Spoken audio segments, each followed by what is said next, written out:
नमस्कार दोस्तों, मैं आपका अपना टीचर्स अकबर अली। आज हम जो है डिस्कस करने जा रहे हैं पैरावैद्युतांक। ठीक है, 12th की फिजिक्स में जो आपके पास में पहला चैप्टर है उसमें हमने कूलाम नियम डिस्कस कर लिया था। ठीक है, और आज हम डिस्कस करेंगे कूलाम नियम के बारे में और डिटेल में डिस्कस करेंगे, उसके सदिश निरूपण भी डिस्कस करेंगे, पैरावैद्युतांक किसे कहते हैं ये भी डिस्कस करेंगे। ठीक है, चलिए बने रहिए वीडियो में, और नए हैं तो सब्सक्राइब कर दीजिए, पुराने हैं तो शेयर कर दीजिए।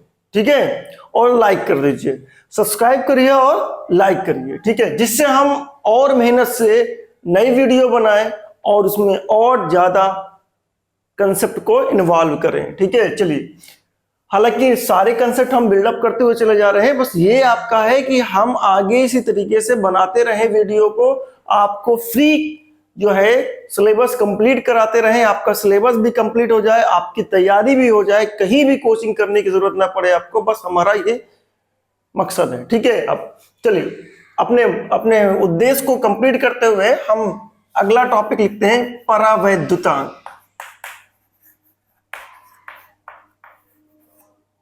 परावैद्युतांक क्या है समझिएगा। मान लेते हैं कि दो बिंदु आवेश जो है वो निर्वात में रखे हुए हैं, माना। ठीक है बेटा, अगर आप नए हैं तो सब्सक्राइब कर दीजिए। ठीक है, माना दो बिंदु आवेश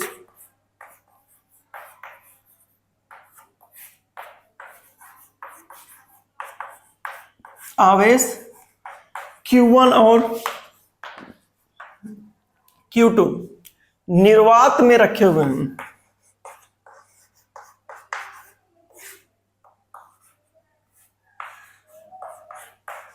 R दूरी पर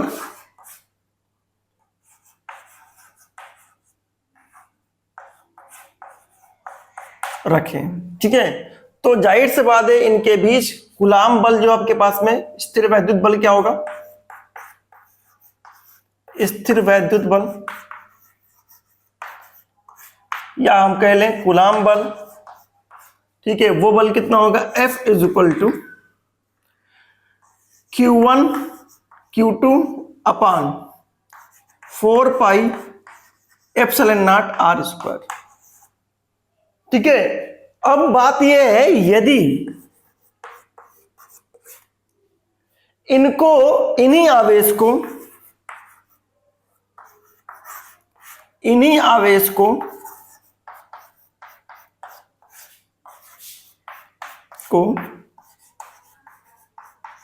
समान दूरी पर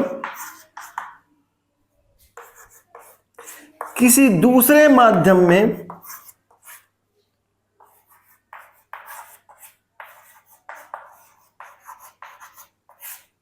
में रखा जाता है।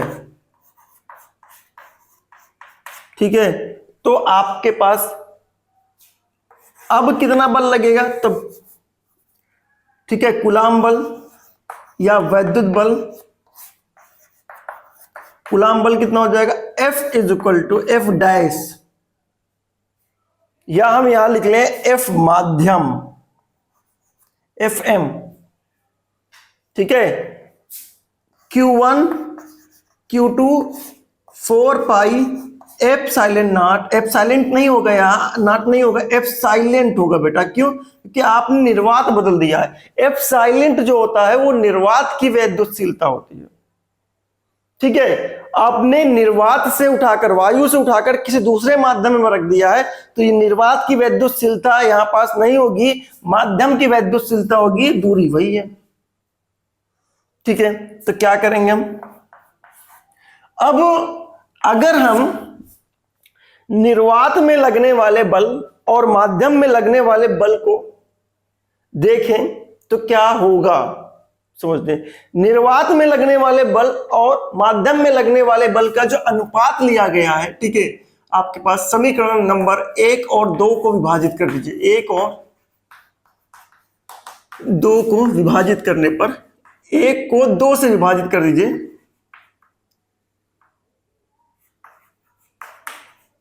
ठीक है। तो हमने क्या किया, समीकरण नंबर 1/1 समीकरण नंबर 2 ले लिया तो F/F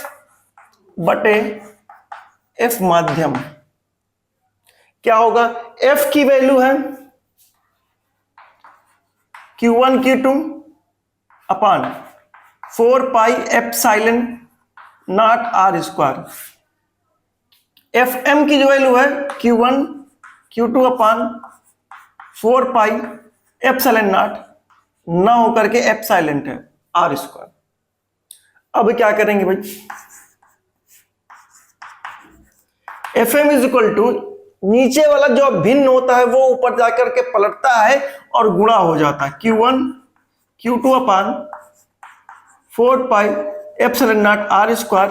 नीचे वाली भिन्न पलट जाएगी ऊपर जाकर के 4 पाई एप्सिलॉन अपान Q1 Q2 से Q1 Q2 खत्म, 4 पाई से 4 पाई खत्म, R स्क्वायर से R स्क्वायर खत्म। तो F अपान FM को कहा गया आपके पास में एप्सिलॉन अपान एप्सिलॉन नॉट। इसी अनुपात को एप्सिलॉन माध्यम की वैद्युतशीलता और निर्वात की वैद्युतशीलता के जो अनुपात को है इसको हम नाम देते हैं K, और इसी को एक सिंबॉलिक रिप्रेजेंटेशन देते हैं एप्सिलॉन R। ठीक है, जहां K, ठीक है, या फिर आप कह सकते हैं या ER परावैद्युतांक है।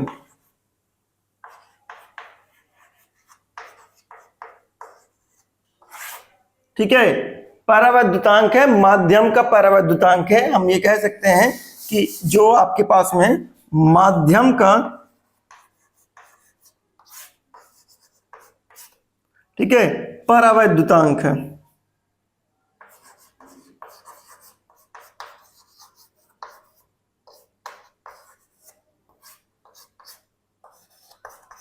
ठीक है, अब अगर देखा जाए ER को जो है एक और नाम दिया जाता है, ER को एक और नाम दिया जाता है, वो नाम है आपके पास में आपेक्षिक वैद्युतशीलता। ठीक है, आपेक्षिक वैद्युतशीलता माध्यम की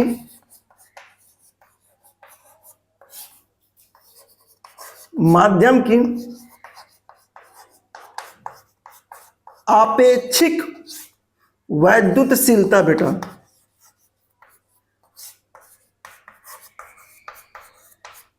ठीक है, आई होप ये क्लियर होगा कि मतलब आपके पास निर्वात में कुछ अलग बल लगेगा, जैसे ही माध्यम बदल देंगे कुछ अलग बल लगेगा, क्योंकि वैद्युत आपके पास में शीलता जो माध्यम की है वो बदलती रहती है। जब माध्यम की वैद्युतशीलता बदलती रहेगी तो लगने वाले बल की क्वांटिटी भी क्या होगी? बदलती रहेगी। ठीक है, तो जाहिर से बात है अब हमें अनुपात मिल चुका है, एक निर्वात की वैद्युतशीलता और एक माध्यम की वैद्युतशीलता। उस अनुपात को हम कहते हैं माध्यम का परावैद्युतांक या माध्यम की आपेक्षित वैद्युतशीलता। ठीक है, pause the video, note down बेटा, इसको ध्यान रखिएगा, ये चीज आपको याद रखना, ये रिलेशन याद रखना है। क्यों? क्योंकि कभी कभी आपके पास सवाल इससे आते हैं, 1 नंबर में आ जाता है, 2 नंबर में आ जाता है और आप नहीं कर पाते हैं। ठीक है, तो ये कहेगा निर्वात में बल इतना लगता है। ठीक है, तो बताइए माध्यम में कितना बल लगेगा? यदि माध्यम की आपके पास परावैद्युतांक आपके पास 6 है या आपके पास में कुछ भी है, तो आपके पास माध्यम में लगने वाला बल कितना होगा? ठीक है, इस तरीके के सवाल आपके पास में पूछे जाते हैं। Pause the video, note down, फिर हम इसकी डेफिनेशन पे बात करते हैं, फिर हम सदिश रूप डिस्कस करेंगे।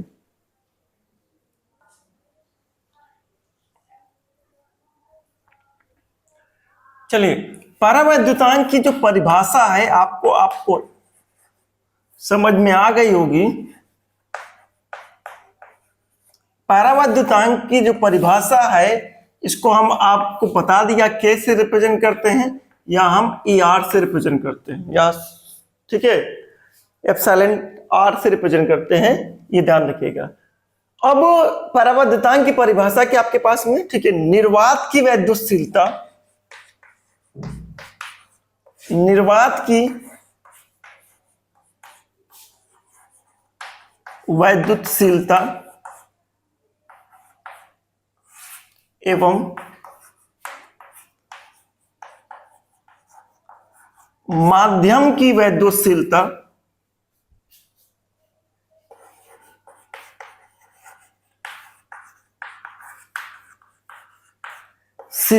के अनुपात को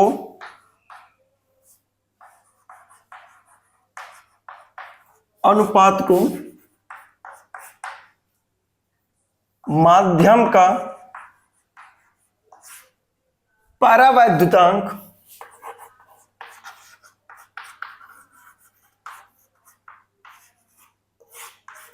या आपेक्षिक वैद्युतशीलता कहते हैं।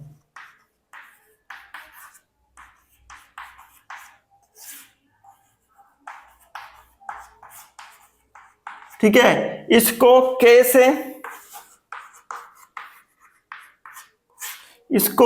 से या एप्सिलॉन R से प्रदर्शित करते हैं।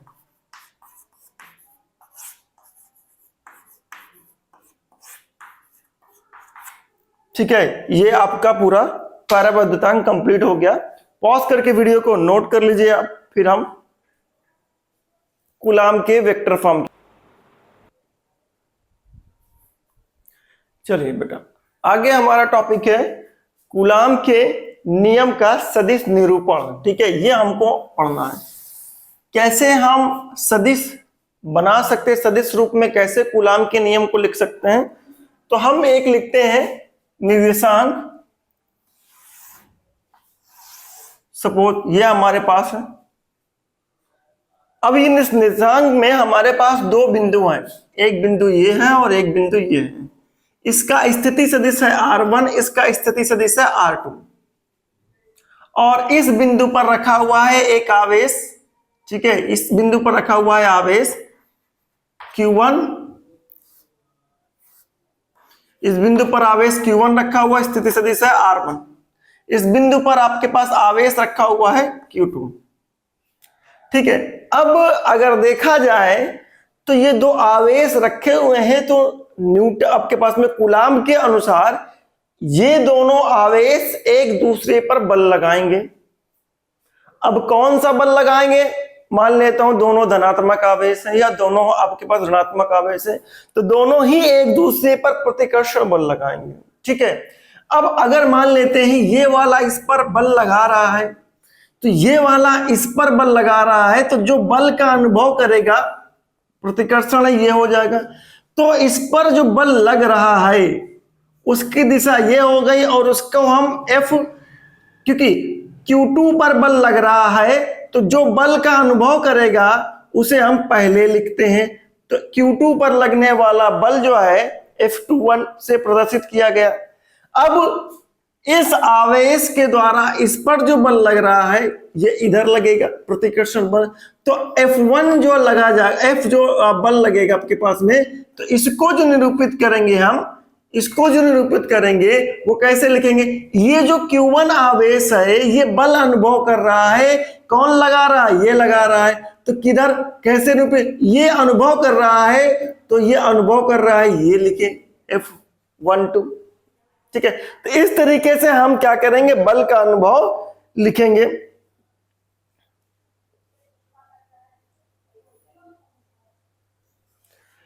तो हम ध्यान रखिएगा, जिस पर बल लगेगा, दूरी नहीं लिख रहे, मतलब आपके पास में उसकी स्थिति सदिश नहीं लिखी, स्थिति सदिश में ये क्राइटेरिया अलग हो जाता है। ठीक है, हम जब भी हम किसी और सदिश के बारे में बात करेंगे तो जो आपके पास में फील करेगा उसे हम उसके सफिक्स में लिखेंगे पहले, नीचे की तरफ सफिक्स में लिखेंगे पहले।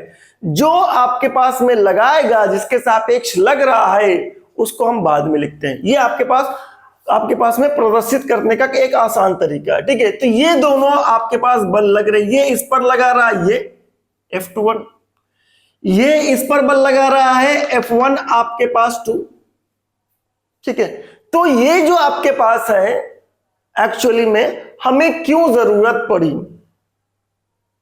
ठीक है, हमें क्यों जरूरत पड़ी, तो इस सदिश रूप की जरूरत ये पड़ी कि हमको जब दो आवेशों के बल लगाना पड़ता है, तो बल की जो दिशा है उस दिशा को पता करने के लिए ही हमें इसके सदिश रूप की जरूरत पड़ती है।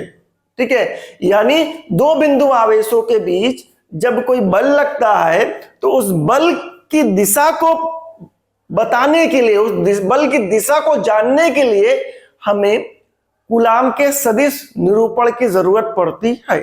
ठीक है, तो क्या होगा हमारे पास में, दो बिंदु आवेश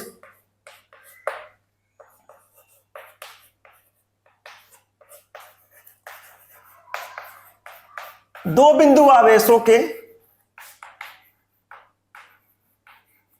मध्य लगने वाले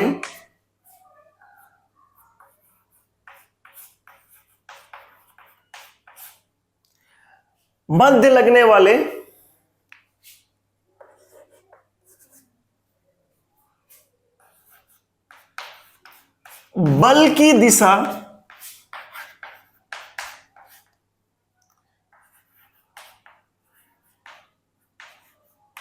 जानने के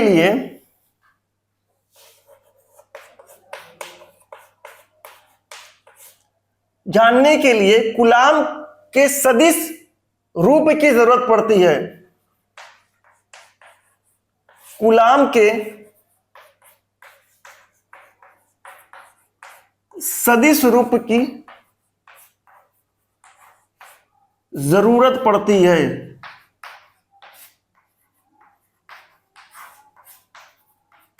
ठीक है, ये होगा हमारे पास में। अगर ये चीज हो गया है तो मान लेते हैं हम, ठीक है, माना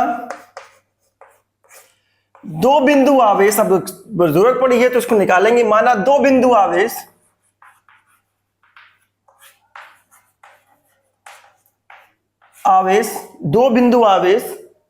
ठीक है, Q1 और Q2, ठीक है, स्थिति सदिश R1 और R2 पर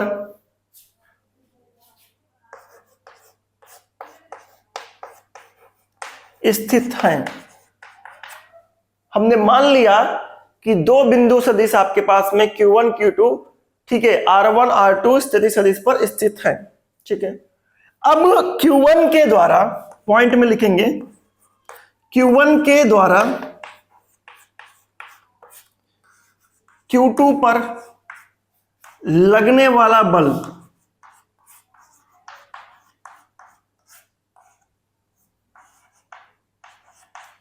क्या है, Q2 पर लगेगा F21। इसी तरीके से Q2 के द्वारा, बेटा मैं बोलते भी जा रहा हूं, बेटा लिखते जाइएगा, Q1 पर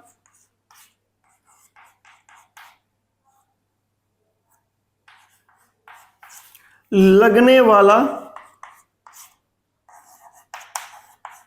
बल बराबर F2 F12। ये हो गया हमारे पास में। ये तो बल मिल चुके हैं हमारे पास। ठीक है, अब हम दूरियों की बात करते हैं। ठीक है, R1 के सापेक्ष, यानी R1 स्थिति सदिश के सापेक्ष, R1 स्थिति के सापेक्ष दोनों के बीच जो दूरी है, यानी आपके पास में, उसकी दिशा क्या है, R1 स्थिति के सापेक्ष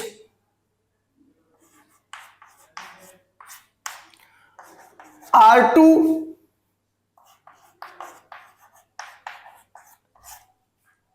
स्थिति सदिश का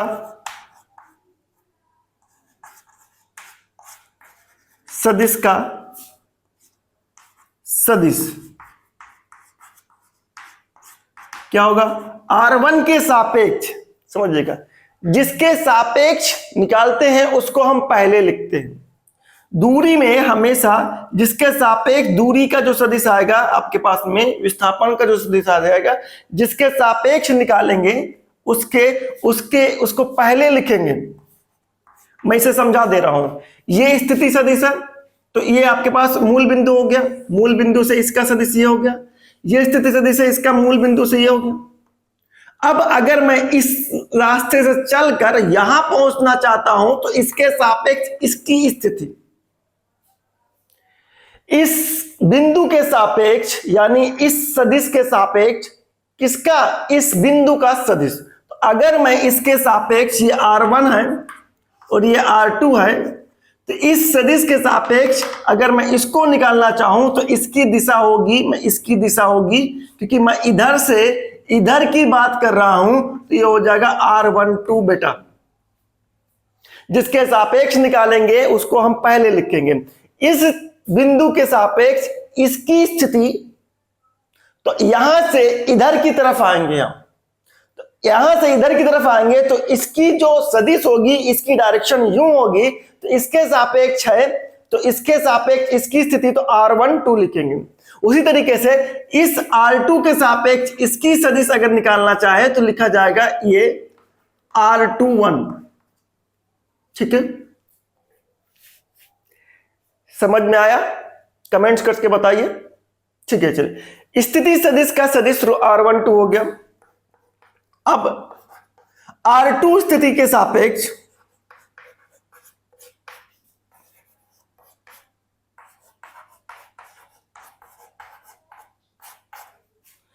R1 का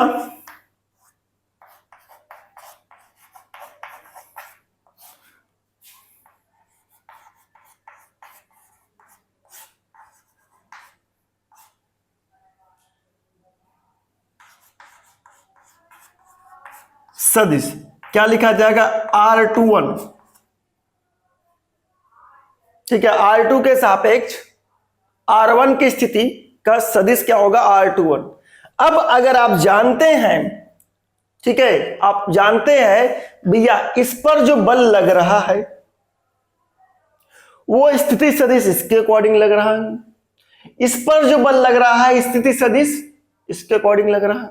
तो हमको पता है कि दोनों ही बल जो है कूलाम के नियम के अकॉर्डिंग, ठीक है, कूलाम के अनुसार, ठीक है, दोनों जो बल हैं 1 2, इनका जो परिमाण है वो समान है, लेकिन दिशा विपरीत है। अगर दिशा विपरीत है तो हम लिख सकते हैं F12 माइनस F21, ये लिख सकते हैं। ठीक है, F12 is equal to vector, क्योंकि विपरीत है तो हम ऋणात्मक से डिनोट करेंगे। ठीक है, ऋणात्मक से डिनोट करेंगे। ठीक है, आपके पास में, तो ये हमारे पास हो गया। अब आगे की तरफ, यदि R12 कैप और R21 कैप आपके पास मात्रक सदिश है, तो हम इन सब की वैल्यू लिख सकते हैं। F21 सदिश is equal to Q1 Q2 upon 4 pi epsilon naught. ठीक है, R12 वेक्टर आपके पास में स्क्वायर और ये R12 कैप। इसी तरीके से आप दूसरा वाला भी लिख सकते हैं, यहां मैं लिख दे रहा हूं, 2 1 वेक्टर को लिख सकते हैं आप, और 1 2 वेक्टर को लिख सकते हैं Q1 Q2 upon 4 pi epsilon naught R21 vector का स्क्वायर और ये R21 कैप बेटा। ठीक है, इस तरीके से अगर आपको वहां ना दिख रहा हो तो मैं यहां लिख दे रहा हूं। ठीक है, F आपके पास 1 2 is equal to vector Q1 Q2 upon 4 pi epsilon naught R21 vector का स्क्वायर R21 कैप। ठीक है, ये आपके पास में इसका सदिश निरूपण है आपके पास में। क्लियर हो गया बात ये? तो ये आपके पास कूलाम का सदिश निरूपण है, इसे आप प्रैक्टिस कर लीजिएगा बेटा। ये आता है सवाल आपके पास में कभी कभी, डेरिवेशन ज्यादातर तो पीछे आता है लेकिन इसका डेरिवेशन आता है। ठीक है, तो हम इस पर न्यूमेरिकल भी सॉल्व करेंगे, न्यूमेरिकल भी आपके पास में अपलोड कर दिए जाएंगे। ठीक है, डेली आपके पास इससे रिलेटेड न्यूमेरिकल थ्योरीज दोनों साथ में चलेगी, तो आप दोनों लगातार देखते रहिएगा। मैं फिजिक्स आपका पूरा कंप्लीट करा दूंगा।